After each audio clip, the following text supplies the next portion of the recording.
Wartawan Metro TV Yodi Prabowo ditemukan tewas di pinggir tol Persanggerahan Jalan Ulu Jami Raya, Ulu Jami, Persanggerahan Jakarta Selatan, Jumat 10 Juli 2020.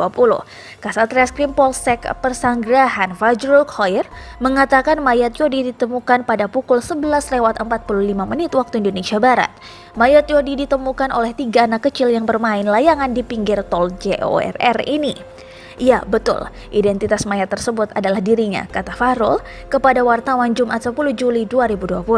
Informasi yang dihimpun menyebutkan Yodi merupakan karyawan Metro TV. Di tempat kejadian perkara, polisi menemukan dompet berisi KTP, NPWP, kartu ATM, sepeda motor Honda Beat warna putih bernomor B6750WHC, 3 STNK, uang sebesar Rp40.000, helm, jaket, dan tas milik korban.